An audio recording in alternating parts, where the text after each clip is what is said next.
একটা পোশাক ঘিরে ঝড় উঠেছে সোশ্যাল মিডিয়ায়। কেউ বলছেন এটা শিল্পের প্রকাশ, কেউ আবার বলছেন কুরুচির উদাহরণ। আর এই বিতর্কের কেন্দ্রে রয়েছেন অভিনেত্রী রুনা খান। সম্প্রতি সোনারগাঁর শিল্পাচার্য জয়নুল লোক ও কারুশিল্প জাদুঘরে অনুষ্ঠিত হয় ফ্যাশন শো সোনায় বোনা গল্প।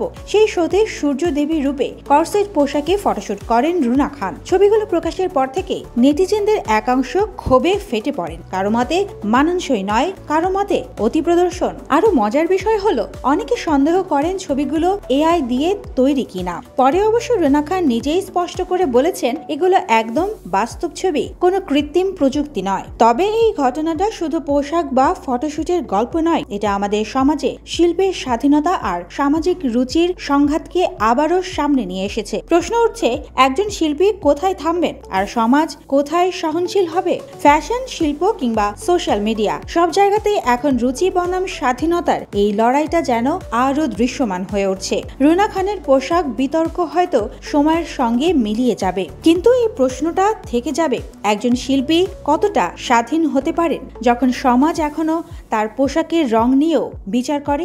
আমার আর একটা ইচ্ছা, আমি ওয়ার্ড কমিশনার হব। সুবর্ণা মেজাবিন, দেশকাল নিউজ।